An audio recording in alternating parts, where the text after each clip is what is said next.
Olá, meu querido aluno, olá, minha querida aluna, seja muito bem-vindo, seja bem-vinda a mais uma videoaula da disciplina de Programação Orientada a Objetos. Eu sou o professor Gabriel Gadelha e na videoaula de hoje preparei um conteúdo muito bacana sobre arquitetura de software.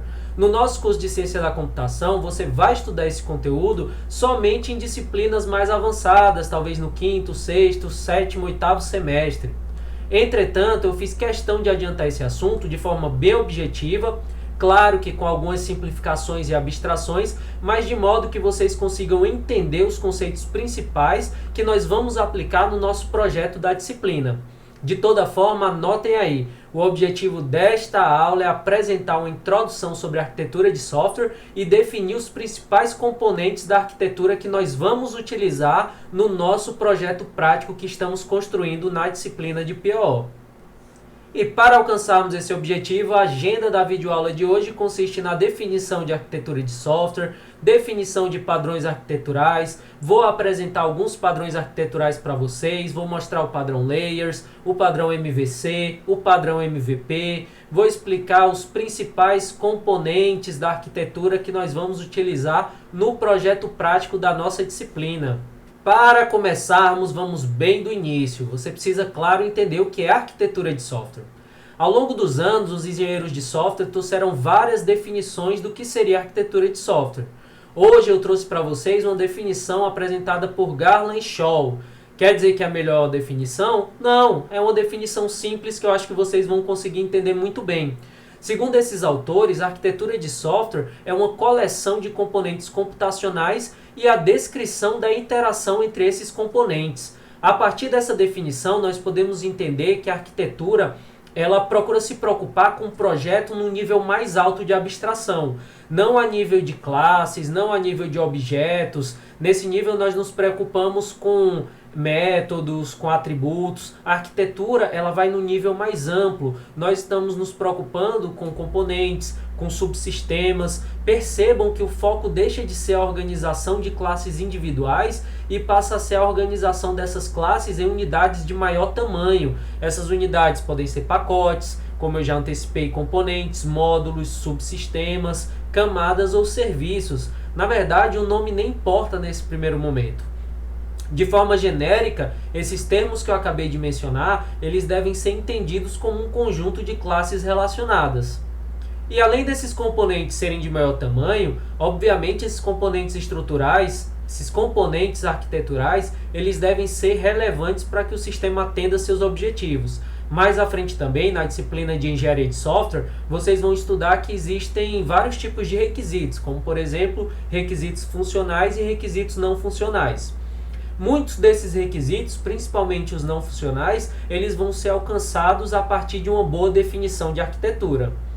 Observem nessas figuras aqui abaixo que eu posso descrever a arquitetura como componentes ou posso descrever como camadas. Existem até linguagens para descrição de arquiteturas de software, que são chamadas de Architecture Description Languages. Nós chamamos de ADL, mas elas também não são nosso foco de hoje. Para a aula de hoje, eu vou ficar satisfeito se você conseguir entender que a arquitetura de software vai fornecer um plano de projeto, a planta de um sistema, uma abstração capaz de ajudar a gerenciar a complexidade do sistema. E, claro, ela vai ajudar também a mediar a comunicação entre os interessados no desenvolvimento do projeto, desenvolvedores, projetistas de software, analistas de sistemas e o cliente também, para que o cliente possa entender o que você vai entregar, em que momento você vai entregar e o que você está trabalhando em cada ponto do projeto.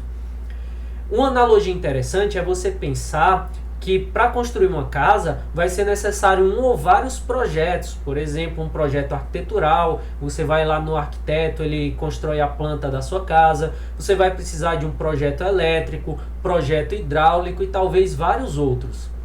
Para construir um software de maior porte, também vamos precisar projetar esse software. E a definição da arquitetura ela é um excelente ponto de partida, principalmente quando pensamos em uma abordagem top-down. Nós vamos iniciar projetando e pensando a arquitetura em alto nível Definindo os componentes, a comunicação entre esses componentes, a responsabilidade de cada componente, e em seguida nós começamos a detalhar cada componente e assim sucessivamente. O que seria detalhar um componente? Descrever quais são as classes que fazem parte daquele componente, responsabilidade dessas classes e assim por diante. Começamos lá em cima, a nível de arquitetura, definindo os componentes, e depois vamos destrinchar esses componentes e detalhá-los.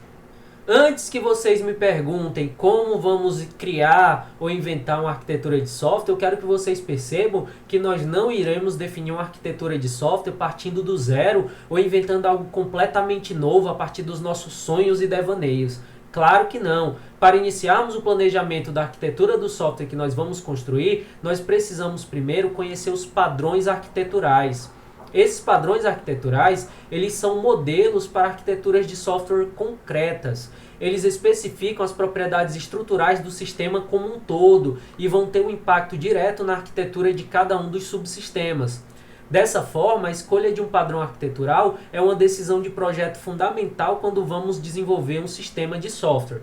E aí você pode falar, professor, mas nós ainda estamos estudando POO, estamos pensando ainda a nível de classes e objetos, mas desde esse momento já é importante que vocês comecem a se preocupar com o sistema como um todo, porque um sistema de grande porte é diferente de fazer uma simples função ou de fazer um sistema bem pequeno com poucas classes. O sistema que vocês estão construindo, eles têm várias classes, cada uma dessas classes tem várias responsabilidades e a organização dessas classes em estruturas maiores desde o início do projeto vai ser fundamental para o sucesso do projeto que vocês estão desenvolvendo e inclusive para que vocês já possam começar a evoluir enquanto desenvolvedores. E essa definição de padrões arquiteturais que eu apresentei para vocês foi uma definição feita pelo Bushman, que é um dos autores deste livro aqui que eu trouxe e mostro com maior carinho. O nome desse livro é Pattern Oriented Software Architecture. Nós da engenharia de software chamamos carinhosamente esse livro de POSA, por causa das suas iniciais.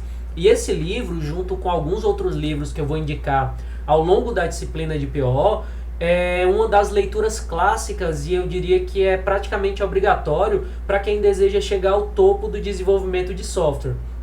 Lembrem-se que para que nós possamos avançar em termos de conhecimento, é importantíssimo estudar e entender a base construída por aqueles que vieram antes de nós. E esse é um dos livros fundamentais. Aqui eu trouxe a capa do volume 1, mas já existem outros volumes desse livro. Acho interessante também comentar alguns padrões que são apresentados e definidos nesse livro do POSA. O primeiro deles é o padrão Layers, que é utilizado na arquitetura da nossa tão comumente utilizada e conhecida internet.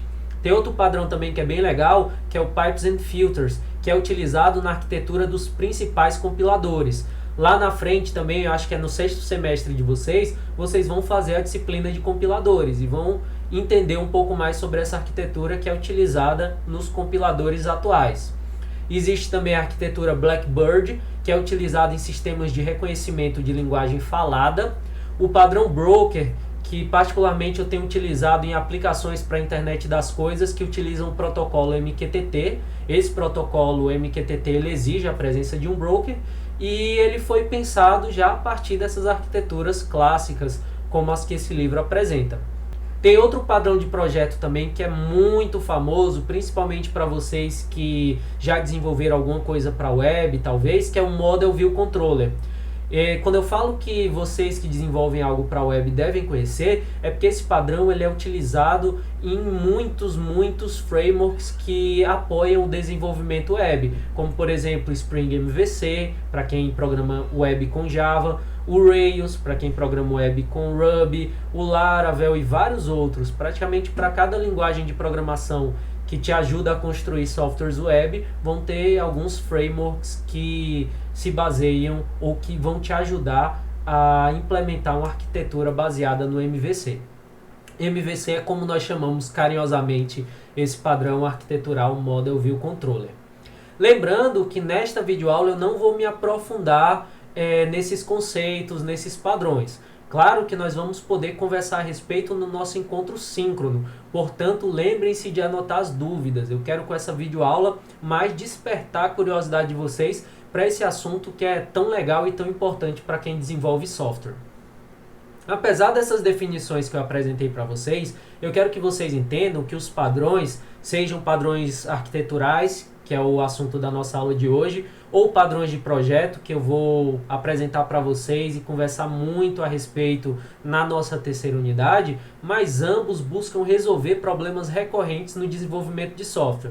E nesse sentido, o padrão Layers, que é o primeiro padrão que eu vou apresentar para vocês, ele busca resolver o seguinte problema. Pensa na dificuldade de projetar um sistema que tem como característica principal misturar funcionalidades de alto nível com funcionalidades de baixo nível.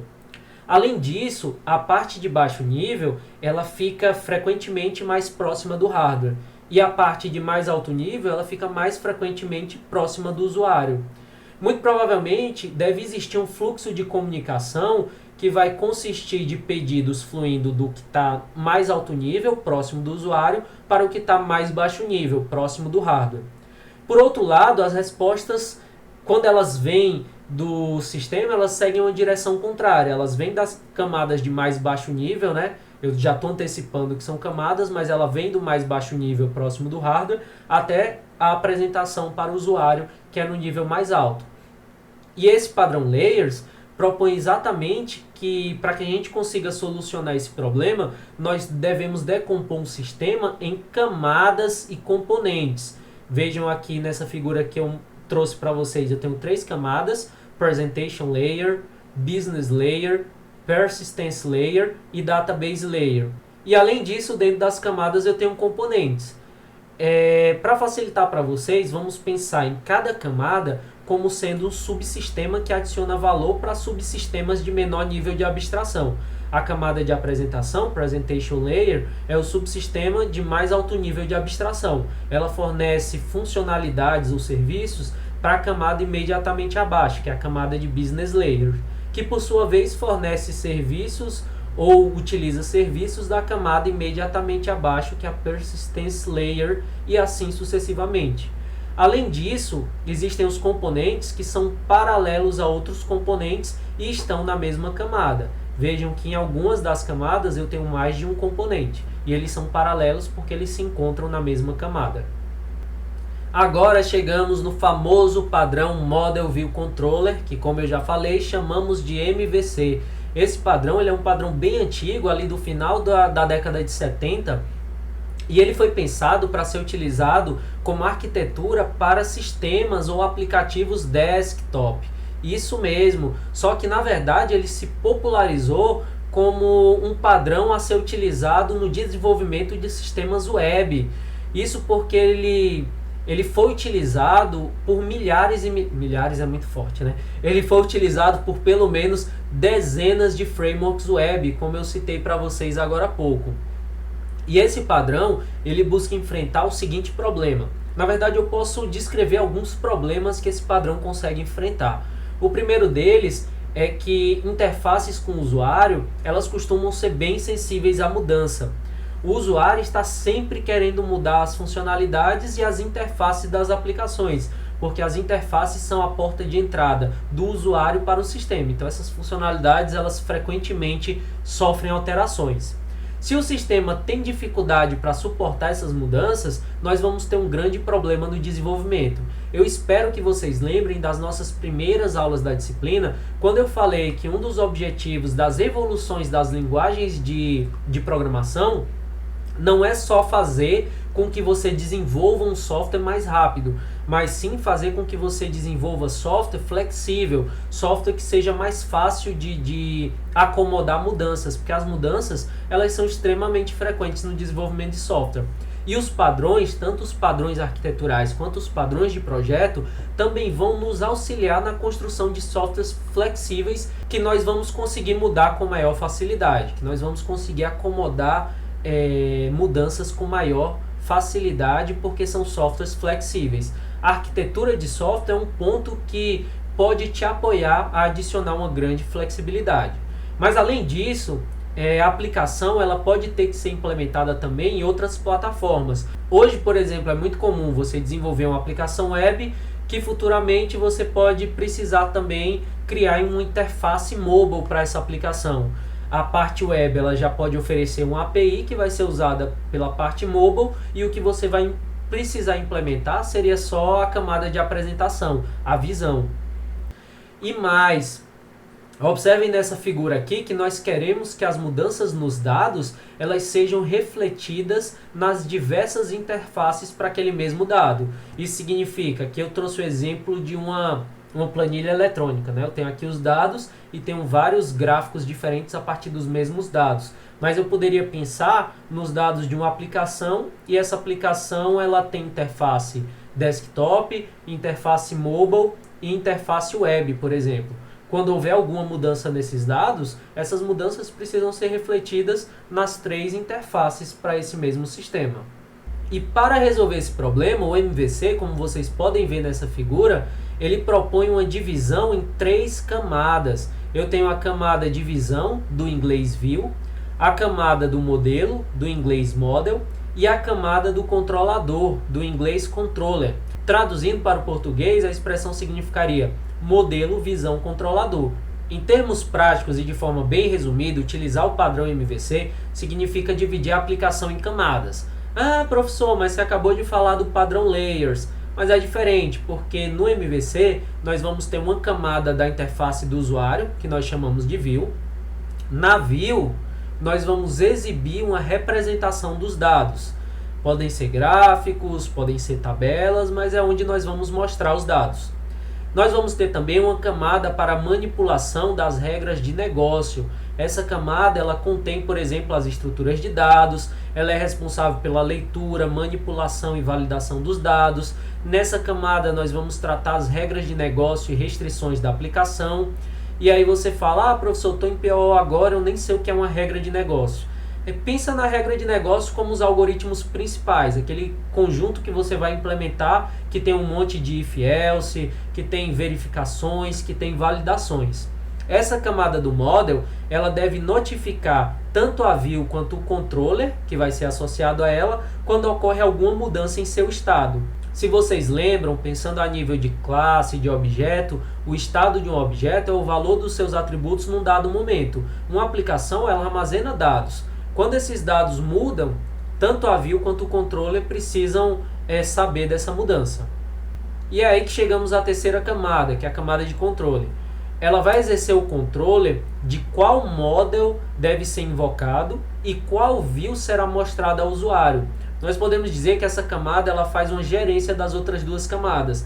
Dessa forma, o controle ele manipula e roteia as requisições dos usuários. Esse padrão de projeto ele é muito utilizado nos sistemas web, como eu comentei, e claro, temos motivo para isso, porque esse padrão ele apresenta várias vantagens. Ele vai facilitar a manutenção da aplicação, melhorar a performance, principalmente graças a essa separação em camadas, facilita a transformação da interface sem que haja necessidade de modificar a camada de negócios. Para uma mesma camada de negócio, você consegue ter múltiplas interfaces. Uma interface mobile e uma interface web, por exemplo, uma interface para Linux e uma interface para Windows e por aí vai.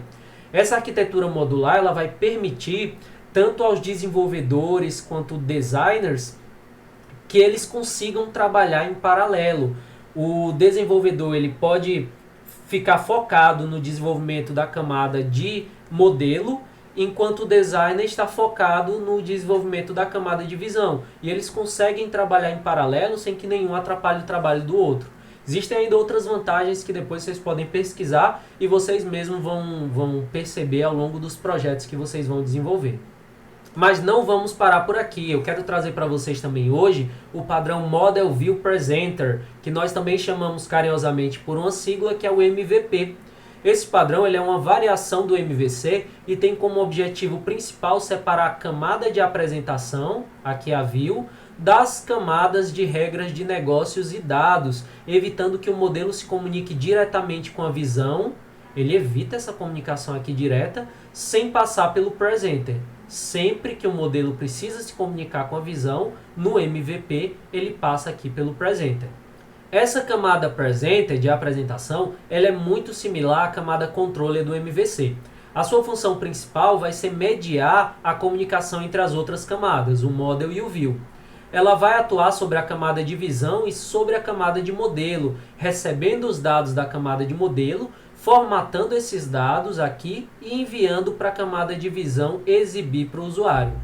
Falando assim em outras palavras, eu posso tentar falar para vocês que a camada de apresentação ela é encarregada de atualizar a visão quando os dados, o modelo é alterado, e também é responsável por sincronizar o modelo em relação à visão. Na camada de modelos, por outro lado, estarão os objetos que serão manipulados. Essa é a camada que se conecta com o banco de dados, que tem a lógica necessária para processar os dados, igual ao model do MVC, exatamente igual e com as mesmas responsabilidades. Por outro lado, a camada de visão vai apresentar a interface com o usuário. Ela pode possuir algumas regras de validação de interface com o usuário, vai coletar os dados do usuário e disponibilizar de forma adequada para as outras camadas. Os dados que são entrados aqui pelo usuário chegam aqui para o presenter e a partir do presenter a gente passa esses dados para o model para serem verificados, validados, serem aplicadas as regras de negócio e eventualmente esses dados podem ser também persistidos. Se a partir dessa explicação você ainda não conseguiu observar as diferenças entre o MVP e o MVC, eu queria que você observasse essas duas figuras. Vejam que no MVC existe aqui uma comunicação entre o view e o model. E o MVP, por exemplo, ele já não traz essa comunicação aqui na figura. Eu gosto também de mostrar uma outra diferença que eu acho importante aqui entre o MVC e o MVP, é que o MVC, por exemplo, ele costuma definir apenas um controller. Esse controller vai ter acesso, vai fazer a transição entre as views e ele também vai se comunicar com todos os models. Por outro lado, no MVP, eu costumo ter um presenter para cada view. E aí os vários presenters, quando precisarem, vão se comunicar com os componentes da camada model e vão passar o resultado, as atualizações no modelo para cada uma das views que eles, com as quais eles se ligam, né? Nós chamamos de bind. Existe um bind entre o presenter e a view. E agora sim, pessoal, depois de toda essa introdução, chegamos à proposta de arquitetura da nossa aplicação. Para começar, a arquitetura da nossa aplicação, ela se assemelha mais ao MVP, visto que como nós vamos utilizar o JavaFX, nós vamos fazer um bind entre as telas e o presenter. Para cada tela que você desenvolver com JavaFX, nós vamos ter um controlador, né, que na verdade é o presenter, que vai se ligar a essa tela para que você, quando acionar a interface, apertando um botão, por exemplo, esse botão ele se ligue a um método que vai ser implementado aqui no presenter. O presenter, então, ele vai receber os dados da tela, ele vai organizar esses dados, agrupar em objetos que nós chamamos de value objects. Esses value objects, eles estão aqui, ó, nessa camada, eles fazem parte do model, porque o model ele tem os dados da nossa aplicação. E esses dados vão ser organizados em value objects, que também podem ser conhecidos como data transfer objects, com poucas variações, mas se vocês pesquisarem por aí, vocês vão ver que eles podem ser colocados praticamente como sinônimos. Além disso, o presenter ele vai se comunicar com o model por meio dos business objects, que eu gosto de chamar carinhosamente de BOs. Esses business objects, eles vão ser os caras que têm as várias estruturas condicionais, estruturas de repetição, que vão garantir as regras de negócio da minha aplicação. Em geral, esses métodos dos business objects recebem como parâmetros os objetos do tipo data transfer objects quando esses métodos são invocados aqui pelos presenters. Claro que eu estou omitindo algumas coisas relacionadas à nomenclatura, até porque vocês ainda não estudaram ainda, mas eu vou antecipar que business objects, data transfer objects, data access objects, são esses DAOs aqui da figura, esse componente DAO, eles são todos padrões de projeto. Nós vamos estudar ainda em detalhes. Mas nesse momento eu quero que você pense no fluxo da aplicação. Ah, Gabriel, nem vi o JavaFX, nem sei como é, mas eu já estou antecipando. você vai ter um componente aqui de visão. Esse componente ele vai estar interligado com o presenter. Quando você acionar, por exemplo, clicar no botão, você estará automaticamente invocando o método aqui do presenter. Esse método ele vai apenas receber os dados aqui da view, organizar esses dados em Data Transfer Object e vai passar esses dados invocando algum método do model.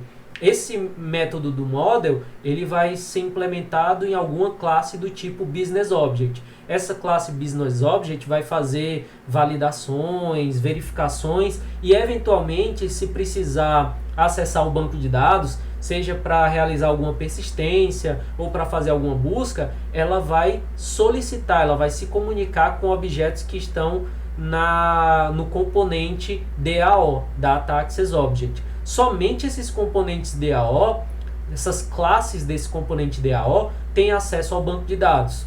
Para cada tela aqui da view, cada classe tela da view, você vai ter um presenter. Da mesma forma, para cada tabela do banco de dados, você vai ter uma classe DAO. Esses três aqui eu gosto de atribuir ao meu model. Ah, professor, é sempre assim? Não, vocês vão encontrar algumas variações. Eu gosto de colocar aqui como parte da camada model, esses três componentes, os Business Objects, os Data Transfer Objects, que nós podemos chamar também de Value Objects, e os Data Access Objects. Hoje, ou amanhã, depende de quando você estiver vendo esse vídeo, na nossa aula síncrona, eu vou mostrar para vocês exatamente quais classes e como você vai pensar nas classes que você vai colocar em cada um desses componentes dessa camada model. Além disso, esses padrões que nós estamos usando aqui no desenvolvimento, tanto padrões arquiteturais quanto alguns padrões de projeto também, eles vão nos trazer uma série de vantagens, principalmente em termos de facilidade de manutenção e evolução da nossa aplicação. À medida que a gente avançar no nosso desenvolvimento, eu vou começar a mostrar essas vantagens na prática. Durante a codificação do projeto, eu vou fazer pausas e mostrar para vocês as vantagens de nós utilizarmos essa arquitetura e esses padrões que eu estou propondo. Na verdade, nós vamos usar ainda outros padrões que eu só vou explicar para vocês e detalhar também na prática na unidade 3. Mas por hoje eu estou satisfeito, por hoje é só. Antes de finalizar, eu só gostaria de alertá-lo para rever essa videoaula quantas vezes for necessário. Lembre-se de tirar suas dúvidas comigo, seja por e-mail, no Discord ou comentando aqui neste vídeo. Tenho a maior satisfação do mundo de receber as dúvidas de vocês. Vocês sabem que significa que vocês estão pensando em mim, estão pensando na minha disciplina. Já você que nos visita pela primeira vez, se esse conteúdo foi útil, lembra de curtir, compartilhar, se inscrever no canal para não perder as próximas videoaulas. Inclusive, destaco que na próxima videoaula vamos falar sobre encapsulamento. No mais, te desejo bons estudos, muita saúde, aquele grande abraço e até a próxima videoaula.